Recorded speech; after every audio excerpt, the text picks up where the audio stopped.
This is our podcast, and we're doing a special event today where we usually always talk about Katie and Andrew, and so we are here joined today by them. But let me introduce my co-host, Raul. How are you doing today? Hi, everybody. It's going to be a great episode today. I can feel it in my bones.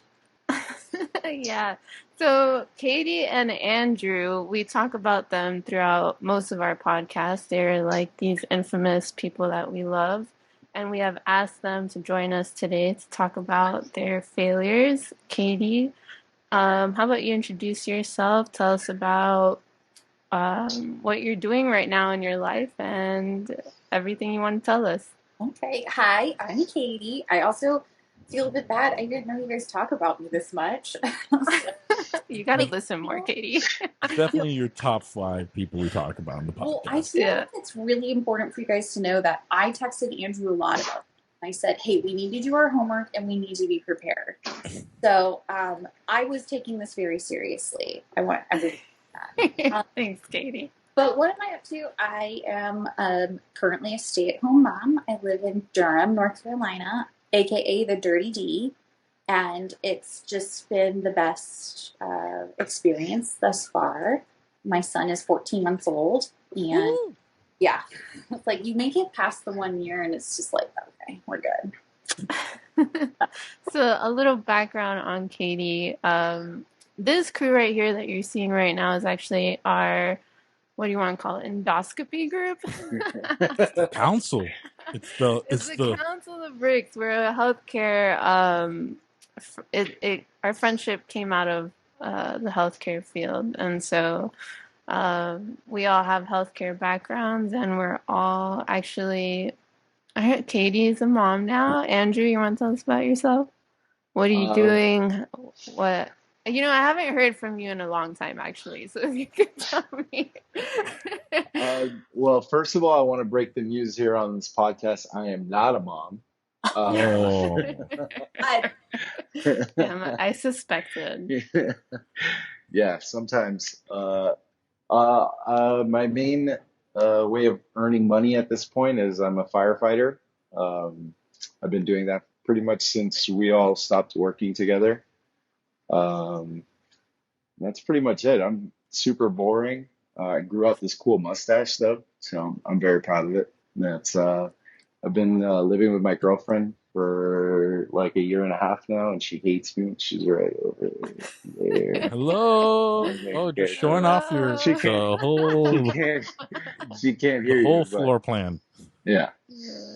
But that's pretty much it, guys. I'm excited to be here. I definitely didn't do my homework. I hate to say it, the majority of my interaction with your podcast is seeing the little clips that you guys post and me getting upset about something that Raul said and texting Daisy about it. And eventually Text me. No, I told him that today. It's not enough. How many things? But Daisy finally told me today, she's like, you really should just talk to Raul directly about it. How many things are you mad at me about, bro?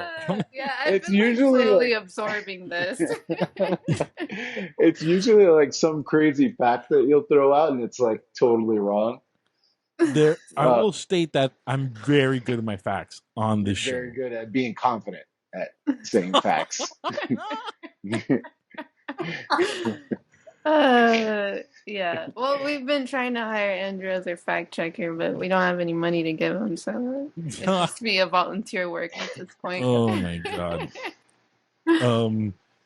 So guys, yeah, this is the crew that honestly was something I have to say and to like just point out the importance of you guys.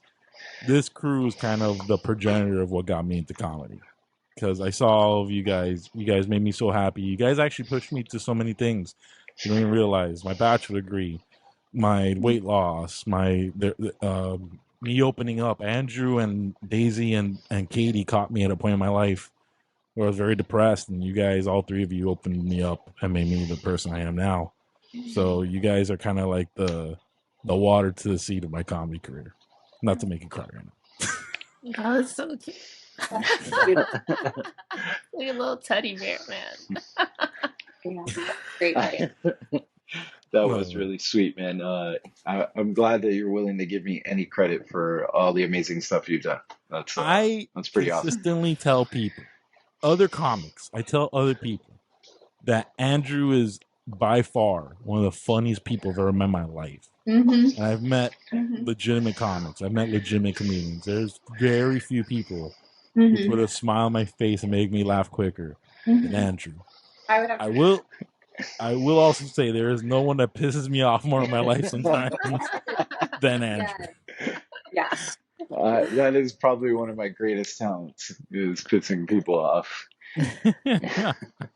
Raul, you want to ask the questions? Yes. Okay, so Daisy and me have been trying to formulate a good question for you guys to come on with. A lot of our podcasts, of course, based failing styles. Failing styles based on like our failures basically made good foundation for the success we have later in our lives. Jesus Christ. Sorry, it's like a huge thunder. No, that's a thunderstorm that's happening outside my house. Welcome back to Miami. Yeah. So, with that in mind, I think a great thing to ask right now would be like, what do you consider your definition of success? You're both, I would consider, very successful people in your life. So, Katie, what would be a good definition for yourself for success? So Joey and I my husband Joey. Yes. We've been together 12 years now, and when we got married, we used to play this game called "We Know We've Made It Win," and that win would always be something different. Like, I think when we first got married, we used to live in this like really small town in Georgia. There was one sushi restaurant, and we would always try to order uni, and it was never available on the menu. So I'd always be like, well, why is it on the menu, right? So then we would always say, we know we've made it when we can eat uni. And so then one day we were on our honeymoon in Maui, and we did get to eat uni in Maui. Turns out it's really gross. I don't recommend it, but like we got to do it. And so that metric for us keeps kind of evolving. Like, we know we've made it when. So I feel like I know I've made it win right now is when I can fly first class to like internationally first class. And I don't freak out at the price point because it's so expensive to go do that. So it's like our definition of success, I think, is always changing. I know I've made it when I can put my son to play in his room and he's not in mortal peril. I can close the door and everything's okay. So, yeah, I would say that's what success is to me. Awesome. Andy?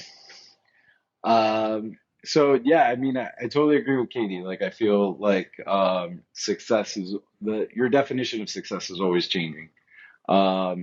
Personally, I mean, like, I could tell you when we first met, success to me would have been getting hired by the fire department, and now that I accomplished that,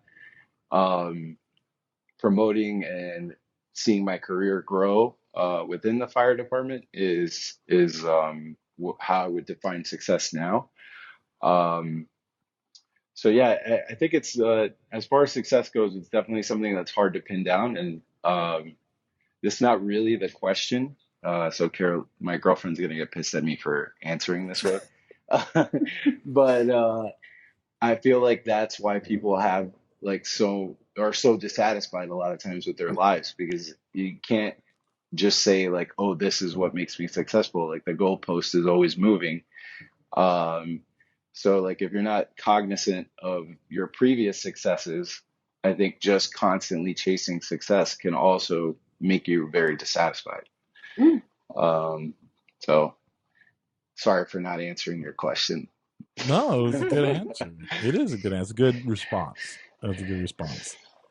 And I also feel like definitely other people's definitions of success doesn't have to do with career goals or monetary goals. Sometimes it can be like, hey, today was like the first day I didn't think about a bad thing, or like this is the first day that like I'm totally zened out, my definition of success would be lately, oh my God, can I get 8 hours of sleep in one night? That would be awesome.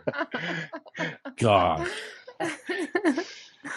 I guess for me, I would say my definition of success has changed. I I think I'm on that same wavelength that Andrew says, how like the it's kind of like you keep thinking, oh, I'm going to be successful when. But how about I've changed the mindset of like, I'm successful now. I'm out of nursing, like, which is a big success for me. I've done everything in my power to align all of my goals and all of my dreams and aspirations, and now I'm working on that journey. So every time that I'm working day to day, like, today I like took my dog out. I mean, he vomited today. I had to clean up a lot of vomit today. That was not successful. Oh no. He's getting old. But the fact that I'm here in Colorado, I live like by the mountains. I get to take a walk. I get to do this podcast with my friends. We've aligned all these things to be financially stable. And yeah, I may not have like the first class ticket to the airplane, which would be nice. I'm telling you, that would be nice. But my definition of success is what I'm doing now. Like, I'm doing it all to, I don't know, I'm happy, man. That's my definition of success, to be happy. Thanks. Yeah. Katie, going back, when you think of the first class we're talking about, are we getting like the bed first class? Have you seen that lately? Where it's like you get your own bed and the tiny door to like block you off. Yes, my best friend, childhood best friend, her husband's a pilot, and they, for her birthday, just went to the airport and just said, what's the cheapest first class international flight that you have right now? So they ended up flying to Melbourne, and I'm telling you this, it was $20 to fly to Melbourne. To Melbourne, Australia? Yes. $20. Because they just showed up at that moment, and they're like, get me on a flight. So she took a whole like TikTok video. I don't do that, so I don't know, but I watched it and I was very impressed. But it was one of those pods that like lays flat and they get the champagne, and it's just, that is like luxury right there. Have you guys ever flown internationally before? Yeah. Yes. Yeah, it's like, it's decent when you're still in the back of the plane. You still get good food, you still get unlimited booze, but like you don't get to recline, okay? Not all the way. So the fact that it like had this like little animatronic chair that goes into a bed, sign me up. That's pretty awesome. Yeah, you can see all the blood clots if you're in the right. Like, yeah, that's what happened to Chris Bosch. Back, you can't stretch your legs out. Exactly. I was actually sitting one time on one of those international flights. I couldn't fly first class, obviously, but I sat next to this lady that just smelled like garlic the whole time, and it was so hard. Like raw garlic or cooked garlic? Let's talk about it. I think she had like medicine or like some vitamins on her that was just oh my gosh, yeah. It would have made my mouth water. Yeah. Like, lady, you smell like an Italian sandwich. Yeah, but it gets old after a while, especially if you can't eat the sandwich. Oh my god. Because that's like, it's a stale, horrible smell after that long. I don't get it. Oh, yeah. I've only flown first class once in my life. It was actually on a family emergency. I had to fly from here to New Jersey. And it was during Christmas. It was Christmas Day, actually, the flight. So I get to the airport and I'm there at I bought a ticket, but they didn't give me a number for seating. You have to check in with the counter to get the seating. So go through TSA, go through everything. I'm there standing, and the couple ahead of me is just dishing it, like giving just horrible treatment to the poor counter person. And they walk away, and I walk up, and I'm like, hey, man, happy holidays. I'm so sorry that those people are, not nice to you. And I hope, I hope that this day goes fast for you, okay? And I give him my ticket, and he goes, bro, I got you. And I'm like, oh, okay, no worries. So he gives me back the ticket. I am 2A. It's the only time I've ever gotten a number like this in ever. It's like the lottery. Bro, I walk in, first row, second seat, and I'm like, I'm just sitting. Like, I'm starting to do this one. I'm like, oh, I can move in the chair. Oh, that's so great. Did they give you hot towels? They gave me the hot towel. So, okay. This may show how poor I am. But, like, when I walked into first class and doing all the first class stuff, I was like, don't touch anything, don't buy anything, because these are all high rollers, so they're okay with just letting it fly with the money. So they would come up to me throughout the like. I felt bad because they kept coming up to me throughout the day, and like the attendants would be like, "Hey, do you want ice cream? Do you want like a drink?" And I'm like, "Water's fine." And they're like, "Are you sure?" I'm like, "I'll have nuts." Like Damn, so you didn't even enjoy the first class. the towels were like, oh, these hot towels. I was like, okay, I can take this. Yeah. But the whole time, I didn't know that like the food, the drinks, and pretty much. I mean, I'll say like crazy alcoholic drinks. Like most of the stuff in first class is free, like as part of the ticket ride. And I was like, oh my god, if I knew, I would have been living like a king. Yeah. But you ate nuts instead. Yeah. Ignorance is not bliss. Like, that's a bummer that you missed out on the hot cookies and the free booze. But Yeah. I was so like in shock in the moment. I was just like enjoying the fact that I was in first class. Like the air is different in that part of the plane than in the back of the plane. Yeah, for sure. It doesn't smell like garlic. Oh my god. Well, speaking on a failure I had there, clearly, our main question of the day is: what is a failure that you feel like you had in your life that led to the most success or the most upward trajectory, whatever you want to define it as? And Andy, we're going to start with you. Andrew, we're going to start with you. Oh wow. So I was actually thinking about this really hard. And I don't have a lot of history of my failures turning into successes. They're pretty much, my failures are just failures. But I was actually going to tell you guys a pretty funny story about when I was working at P.F. Chang's. What? So, yeah. Yeah, this is you to me as well. Yeah, me too. What? A waiter? A busboy? Yeah. No, I was a waiter. A Yeah. waiter at PF. Okay. Yeah. So I was a waiter at PF Chang's, and one day I somehow picked up a double. I honestly didn't remember it. So I worked the lunch, and then my shift is over. I clean up, I do my side work, and I left. And for those of you who haven't worked in a restaurant, there's a big culture of people drinking a lot and also doing illicit substances. But on this day, we left to work, and there was this cool bar like right across the street from PF Chang's. So we go to the bar, and the bartender knows us, so we're all like having a great time, getting a lot of drinks. And I want to say about like 45 minutes later, the manager calls me and goes, "Hey Andrew, where the hell are you? I know you were here for lunch, but I don't see you." So I tell her, I was like, "Well, what are you talking about? I did my side work and left." And she's like, "You signed up for a double, my friend. Like, you need to come back to work." And I didn't know, like, this was like maybe my third job. Like, I didn't know how to tell her that I was like super drunk. I honestly am surprised she couldn't tell. So sure enough, I went back to work.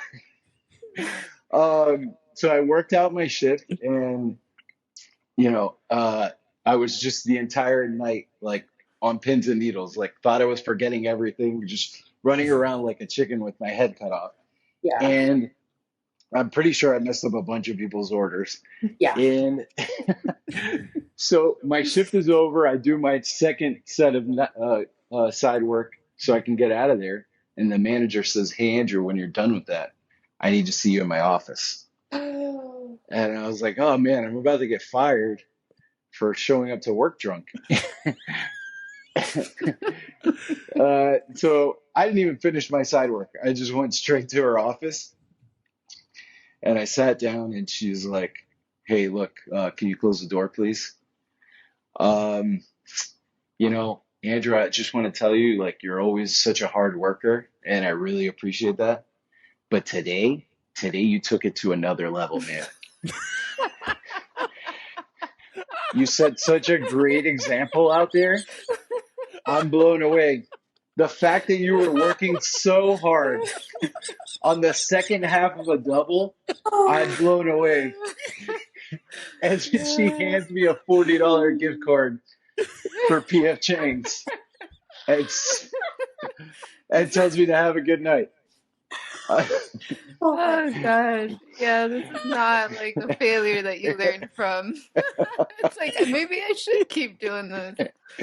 Well, yeah, I want everybody listening to this podcast, if your job allows it, man, drink a lot at work. Water. Take that with a Water. grain of salt. If your job allows it, I said. Yeah. Exactly. So I used to work at a restaurant too, and that was like hands down my favorite job in college was working at a restaurant. And we would definitely, like, you work hard, so you play hard, right? And I remember one of the hostesses called me one day, and she's like, "Hey, I really need a ride to work. I've been drinking all day at the pool." And like the smell of Crown Royal emanating off of her from the hostess stand all night long. I do not know how the manager did not fire her. I really don't. I don't know. She was really wasted. But hey, so Andrew, you're not alone. I think that probably happened. Right. But did they get a $40 gift card? No. Were they the hardest working? Usually, isn't like alcohol a downer? Aren't you supposed to be like slow and lethargic when you drink? The only thing I can think of is that I was so nervous and like not realizing like that I wasn't maybe even that drunk, that like I was putting so much effort to working hard and like there's a word in Spanish. I don't know if this is a bilingual podcast, pero disimulando, like trying to pretend that I wasn't drunk, that like I worked super hard and nobody noticed. I just see Andrew at each table like. Yeah. I specifically I actually know how to turn that story into like a good lesson. It's just like, yeah, drink at work if you can. I'm sorry to know, ruin your podcast, guys. Look, this is the lesson. This is the lesson. Andrew works very well under pressure. Can we say that? That's the lesson. There you go. That was the lesson. Yes, he does. How can other people take that and apply that? I think if employers see this, this would be a good resume. I'm going to attach this podcast to my resume. Oh my God. Katie, I'm so sorry. No, that's okay. Totally okay. What was a failure you had that you feel like turned your life around into positive? So like Andrew, I was really racking my brain trying to think about like what's a failure that became a success. And similarly, I think like I can't really think of anything too poignant.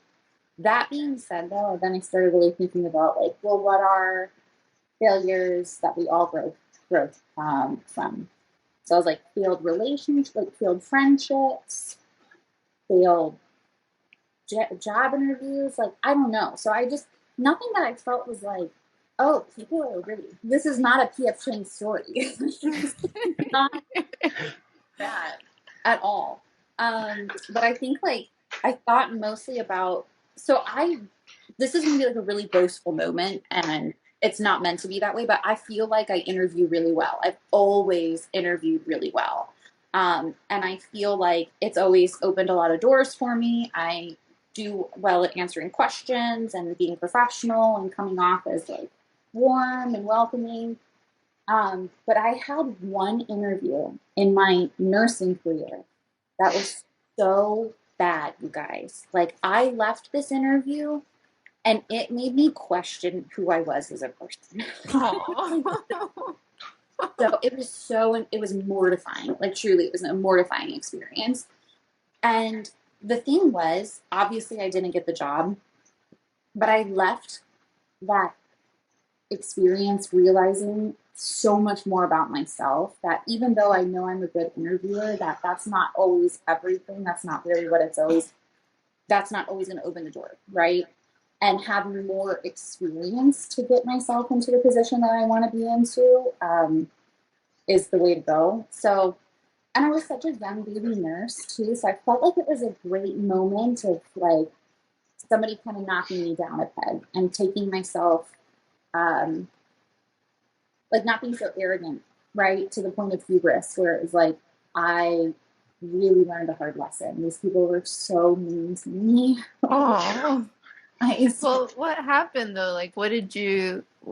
Yeah. So details. I was applying. So I was planning to leave my current ICU position, and I was going to go apply to another ICU in a big metropolitan area. So I was kind of going from like a small town city to a much larger hospital system. And it was one of those things where I like got into this interview and the woman took one look at me and didn't look at me the rest of the interview. Like made eye contact with me once, didn't look at me. And I knew right from that moment, I was like, this is not going well. She slides a piece of paper across the desk. I don't know if any of you have ever had this at an interview. And it had three questions. Like, what are those called? Inquiry questions? Like, yeah, it was like three case studies where it was like you read this person's vital signs, read about like the things that have gone on so far, and then basically make a judgment on what's happening to this patient and what you should do next. And they were like not easy questions, right? And so I did really well on two of them, and then the third one I kind of bungled. I was like, oh God, I'm panicking. I don't know how to answer this. So I did my best. And they tore me apart for not answering this question correctly. Like, don't worry, I got the other two great. Sorry, I'm going to make this PG without cussing. Yeah. They didn't care that I didn't get this third question right. It was more important to them, right, that I didn't get it right. And it ended on such a short, very curt note, a way that like an interview has never ended for me before. And I just left there feeling truly mortified, like so embarrassed, you guys. So in a way, it was a horrible failure, but it also did lead me to, I think, be more prepared for other interviews going forward. And I ended up getting a job at a different metropolitan ICU downtown, and the rest is kind of history from there. But I don't know. I feel like now I look back on that as like a huge developmental moment for myself, where realizing that I don't think that they should have been so rude to me and so mean to me, and I shouldn't have taken it so personally. And it was a success that I still got two questions right. Yes, I missed one of the other ones, but honestly, like now I know too, having the courage to be more, I won't be treated that way is essentially what I want to say. It's like, I really think that they took advantage of how green I was, and they were really rude to me from the get-go. And I know now myself more that I'm not the kind of person to be so moved over so quickly. Definitely. That's a great. Can we dissect that? My gosh. Yeah. Please, I trauma. Like those people are so mean. First of all, to do that to you. Was that your first nursing job? No, that was the one. I was going to my second nursing job. From second, yeah. Still, like, I mean, it's definitely like an intimidating interview. And why even start at that level? But also, you dodged a bullet because that's exactly that's a terrible culture. Yes. Yeah. Oh, because get this. They didn't even interview me on the unit. They like had me go to some HR building off the whole campus to do this interview. And that was like red flag number one. Like, why do I not get to the unit that I'm applying to? Like, what does that mean? And so now again, like these things that I just didn't know then that I definitely know now, like it would be very weird to me to go interview somewhere and not see where I'm trying to interview to. Right? Yeah. Like, what is their motive? You know, what was it like? Right. What are they trying to do here? Just get, I don't know, military people? It's so weird. And that's something I learned later in life that you don't want to be a perfect interview. You want to be the interview you. You want to be you in your interview. I don't know if that makes sense.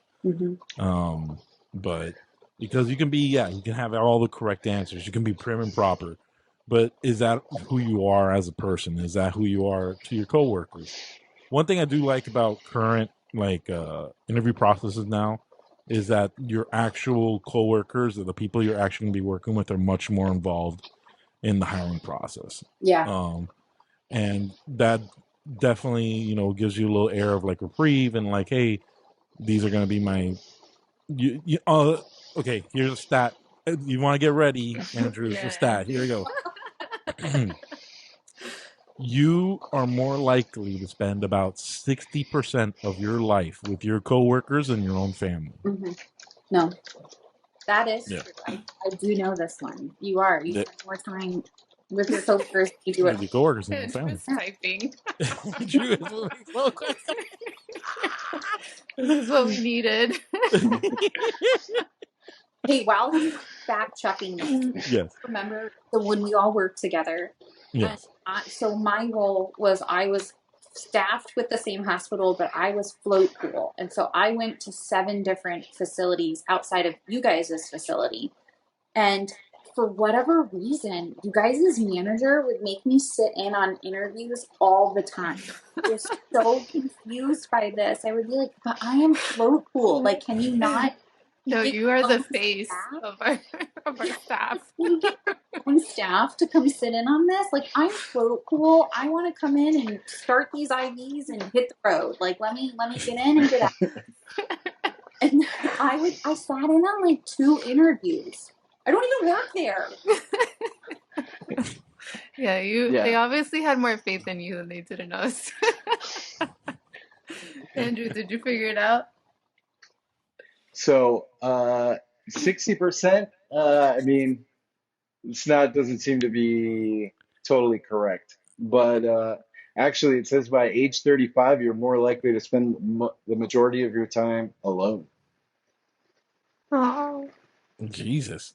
How sad is that? Why are you bringing that up? Just because Raul's wrong. We're all on this podcast right now, so we don't have to be alone. Oh my God. I wanted to bring up my failure because it piggybacks on Katie's. It was an interview actually, and this was this was more on the recent side, and I think it was the fact that my mind was not in nursing anymore, so I didn't care when I was going to the interviews. It was more just like, oh, let me see if this is going to be a better place for me while I transition out of work. So and like in the job that I was in currently, I was having a lot of trouble with this one guy who it was sort of just like this for some reason or another, he didn't like me, and it was just like this power move that he kept trying to play on me, right? And so when I went to go interview, I was dealing with a lot in that current job, so I went to go interview, and they're like, oh, what's your greatest weakness? And I'm like, sometimes my emotions get the best of me. And it was because I had just had that experience. Like, this guy is nonstop, like, throwing power moves my way and, like, making my job impossible. And so when I went into that interview, I was like so emotionally charged with what was happening at my current job. And the lady, like, she was into me in the beginning. And as soon as I told my weakness, she's like, oh. Like, I totally saw the change in demeanor. And I was like, I'm being too real right now. Yeah, but I would have valued that so much more than like my greatest weakness is that I care too much. Yeah, like, that's so obnoxious, you know? Yeah, like. Yeah, that was so real. Yeah, it was too real though. I mean, I definitely did not read my audience in that sense because they were of the older generation, and like, you have to go in with some professionalism and you want to say the right things. And I was like, yeah, and I was going in, man. I was like, yeah, my emotions got the best of me, and then like sometimes I say things, and I'm like, oh, why did I say that? And then I was like too in it, so I couldn't dial it back, and I just like went fully in. And I'm like, I'm not getting this job. Wait, so did you get a spot? Huh? Did you get the job or not? No, I didn't get the job, and I totally understand why. Yeah, I'm like, dude, man, it's something I'm going through right now. Like, I'm sure you go through it too. yeah. Like, some people just get you, you know, and you gotta, like... I need to know this guy's name, what kind of car he drives, where he lives, because through him, how could he be so mean to you? Well, you know, actually, I resolved the issue. Like, and I don't think I resolved it at that time. I think I was going through it, which is why my interview bombed. But I had to, you know, like, first you try to talk to the person and you try to tell them, like, hey, I don't like the way you're talking to me. Like, can we just change this relationship? That was not happening. I mean, as much as I talked to him, it just wasn't going through. So I actually set up a talk with my manager, and I said, I need to talk to this guy in front of you because he just won't listen to me. And then we had that talk with the manager. It's like a mediator, a whole session, and like he left me alone after that. And actually, it turned out to be better because then we started becoming like friends and stuff. On a casual level, you know, like not like best friends, but yeah. It was a lot better afterwards. So, way to go! That's a failure to a success right there. Yeah, that's so good. Hell yeah! Way to befriend your abuser. Yes. Don't you want them on your side though? Stockholm syndrome. Man. That's females in the workplace, man. Yeah. Oh, sorry. Yeah. I feel that. Yeah. Guys, this has been awesome, and I hate cutting this off because I could talk to you guys forever, but I think it's time to go. So, Andrew, Katie, is there anything you guys want to plug or anything you guys want to mention if you don't want to plug? I would like to plug. No, I don't have anything to plug. Thank you for the opportunity to plug something if I did have something to plug. If we can convince, ladies and gentlemen, if we can convince Andrew to come out to an open mic, that I would love for that every day of my life. Yeah, what is it, Andrew? Yeah, can I honestly perspective real quick though before you say anything? Okay, this is coming from new mom here who doesn't get to go out, who no longer lives in Miami. You live there. You don't have any children. You're what we call a dink, a double income, no kids. There's no reason for you to not be at an open mic at least once a month, just trying it out, or at least just supporting Raul is all I'm going to say. Like, if I was there, I would be there all the time. Andrew supports. I want to say Andrew has, of all my friends, actually been the one that comes out to most of my shows. So, and I really appreciate that. Then redact that. Kate, cut that out of the pod. Okay. What's the fear, though, Andrew? What's the fear? I feel like I could definitely go to more of Raul's shows and support in that fashion. But as far as doing open mics, I feel like I've worked so hard to attain the career that I have now and like cancel culture seems to be so prevalent that I would hate to say the wrong thing one day and then lose my job because of, you know, something silly that I'm doing as like a pastime on the side. That being said, like I really do miss performing. I used to do improv and I loved it, but I'm kind of still super scared about that. So maybe you'll see me out there under an assumed name performing with like a wrestler mask on or something. But for the time being, I don't see myself going to any open mics.